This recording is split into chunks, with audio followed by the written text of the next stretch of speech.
A big win for the Washington Commanders. It wasn't pretty, but they still got the job done. 24-16. Sam Howell, 3 touchdowns, no interceptions. I'll break it all down in today's video. Make sure you get to subscribe. It's free and it really helps out a ton. And midway through the third quarter there, you were thinking, oh, this might end up being a blowout, but with this team, it's never like that. The Falcons almost come back, but overall, a solid performance. This Falcons team is not a terrible team. They were 3-2 heading into this game, and you were playing away. So a solid performance for this football team. A win is a win. You're 3-3, and you have a chance to go over 500 going. I think it's at New York next week, and a game that you definitely should win, but New York has their number the last few years, but we'll talk about that later this week. Let's talk about this game. Sam Howell, 14 for 23, 151 yards, 3 touchdowns, no interceptions, had a really solid game. You know, the first 3 quarters, I thought he had a really good game. In the last quarter, it wasn't amazing. He had some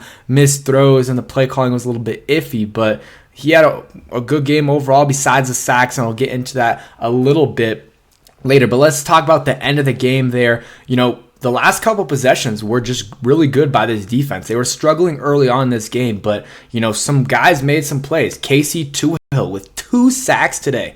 He was, you know, he didn't play a ton, but once Montez Sweat was out with that, you know, I think it was a thumb injury, he balled out. You know, he had 2 sacks and had a sack on the first play he was in there, had 3 QB hits, and overall, you know, Casey Howell was one of the best players on this defense. Benjamin St-Juste, he was getting beat this game, but he also had a good pick and was smart to not run it out. You know, he ended up just keeping it in the end zone. They got it out of the 20. He almost ran it back. He had a good game. And then Kendall Fuller had a nice interception, almost had another. I mean, Drake London had a great game. Those 2, you know, catches that he had, that the defender and him both had it, and he somehow came down with it. And there was one, though, with Benjamin St-Juste that I thought it could have been challenged with, you know, Benjamin St-Juste almost, you know, coming down with it. Danny Johnson had a good game.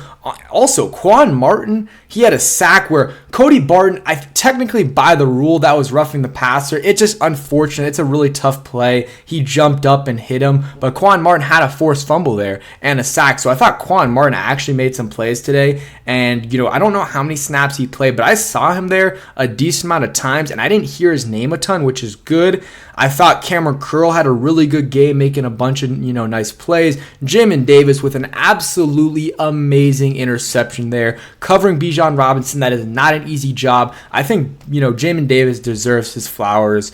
You know, he had, 8 tackles, a sack. I mean, the sack is because Ritter just ran out of bounds. I'm not going to give him a ton of credit for that, but his coverage was good. His tackling was good in this game, and I just want to give Jamin Davis his props. He's gotten better every single year. Let's see some other guys. Cody Barton, you know, he had 14 tackles, but that roughing the pass was unfortunate there. He made a couple plays, and let's see. Benjamin St-Juste was getting beat a ton, but he did have that interception, which was huge, and Drake London was having a good game. I thought Khaleke Hudson made some plays, 3 tackles, 2 solo tackles, also had a big stop on the 2-point conversion. Want to give him some props. Percy Butler was okay.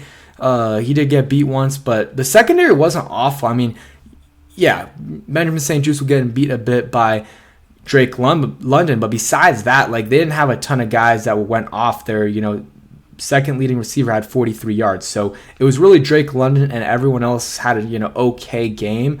But yeah, the secondary was much better in this game, and Emmanuel Forbes really didn't play. He had a few, you know, he played a few snaps, but he really didn't play much in this game. I don't know if that's why they played better, but I thought Danny Johnson had a couple nice plays. He did give up some plays as well, but Danny Johnson had a solid game. Overall, a decent performance by this defense. I will say, though, the D-line needs to play a little bit better. Chase Young was getting some pressure, but he's got to finish those plays. He had a play where he almost got to the quarterback, or he did get to Desmond Ridder. He didn't finish the play. And then Payne and Allen had a couple nice plays in the run game, but I want to see more pressure, man. Like, Jonathan Allen didn't have a single QB hit. Deron Payne didn't have a single QB hit. He did have some nice tackles in the run game, and the Montez Sweat didn't have anything either. Neither did Chase Young. But let's talk about the offense, because early on this game, I mean, through the first 3 quarters, they had 24 points. It was a really good game by them, especially in those first 3 quarters. Sam Howell Didn't have a ton of passing yards, but was, somewhat efficient, 14 for 23.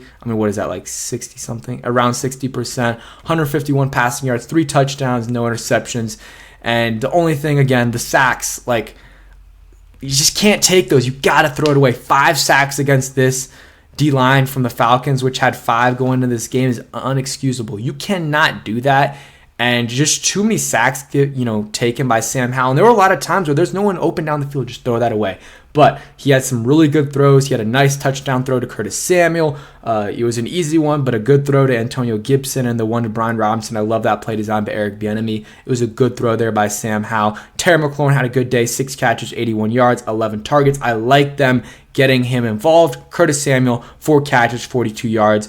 And a touchdown, and then Brian Robinson had 2 catches, 25 yards, and a touchdown. So again, they didn't have a lot of receiving yards, 151 on the day, but those guys had a solid game. Terry and Curtis. Curtis has been really consistent this year. Probably he has been their second best receiver. I mean, we've been talking about it, but Jahan, man, like 0 catches today for 0 yards. Had a target, was wide open. Did Sam Howell overthrow it a little bit? Yes, but that was a drop. That was in his hands. You got to make that catch. Diami also had one. I couldn't really get a good look at it, but he kind of tried a one-handed catch. I don't know if he could have, came down with 2. You'd like him maybe to come down with that catch. Sam Howell, though, overall had a good game. Again, though, those sacks, it just, that has to get better. You cannot continue to do that. That is one thing that's very easy to improve for him, but he hasn't been able to improve it, so it might not be very easy for him. But hey, if no one's open down the field, just throw it away. Like, if you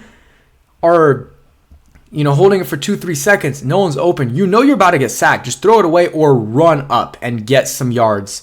Even if it's 2 or 3 yards, but also you want to make sure you're safe about it. Brian, run game wasn't great today. Brian Robinson, 10 carries, 31 yards. Some of the runs were a little bit too, they're trying a little bit too much there.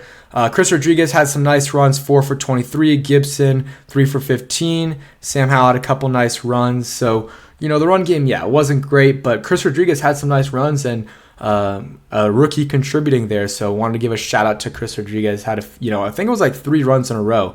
And that was good. Let's see. Rivera had a couple questionable plays. He had a timeout he called when it was about to, the Falcons play clock was about to expire. I don't know what he was doing there. Ended up working out, but that was questionable. And the Falcons, man, there was a 2 delay of games, some timeouts they had called. The Falcons were just a mess down the stretch there. Desmond Ridder is not it. 3 interceptions. He did have 300+ yards, but he was just not it today. And we got lucky a little bit. I mean, he just had some really bad plays down the stretch there.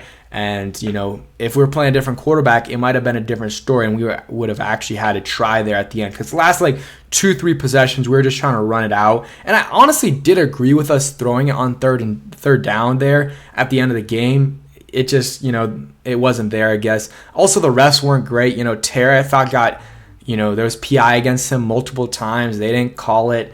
And some other, calls as well. But hey, it doesn't matter. At the end of the day, we're 3-3. We won this game by 8 points. Also, don't know why the Falcons went for it there for the 2-point conversion. We stopped him once, but it was PI on Benjamin St-Juste because he didn't turn around. And then the next play, Khaleke Hudson makes a good play. Keep giving Khaleke Hudson playing time. He was playing well. Hopefully, the Montez Sweat and Deron Payne injuries aren't a big deal. Again, I think both of them were thumb injuries. Deron Payne came back in. And then Montez Sweat did not, I don't think. And one thing, I forgot to say this earlier, but prayers out to Charles Leno and his family. He lost his daughter today, it was just a really unfortunate situation last night. I'm not sure. And that's why he didn't play, which is totally understandable. But just thoughts and prayers for Charles Leno and his family. Just a really difficult situation there, and, hoping for the best for him and his family. But moving on back into the game. The offensive line, it wasn't terrible. Nick Yates had a penalty or 2. He had 1 penalty, and I didn't think they were, giving up a ton of pressure. And when they were, it was a few seconds already, there was already a few seconds that after Sam Howell snapped, and he should have just gotten rid of it. So I think the offensive line wasn't that bad today, and they had a couple nice plays where Sadiq and Sam Cosmi were out in front blocking on that Brian Robinson touchdown. Props to them on that. And yeah, man, it wasn't clean. I was hoping we would come away with it. It was 24-10. And I don't like when we take the foot off the gas. Like, continue, the enemy. If we're doing something well, and it's still the third quarter, continue to do that. Don't take your foot off the gas. I don't like that, because we could have scored more on them. 24 points is fine, though, and the defense finally, steps up and, forces them to only score 16 points. Even though they did move the ball on us, they had over 400 yards. It was a much better performance by this defense. Jack Del Rio made some adjustments, but I need this defensive line, though, to step up next game against the Giants. I mean, that offensive line is putrid. We got to do better against them. But hey, a win is a win. I'm happy about that. 3-3. You have a chance to go 4-3 against the Giants, and then you play the Eagles at home. Hey, this is the Rivera usually gets on a winning streak at some point in the season. I think this is it. Predicted the Commanders win 24-20. Almost got that correct. But yeah, thanks for watching. I hope you guys enjoyed, and peace.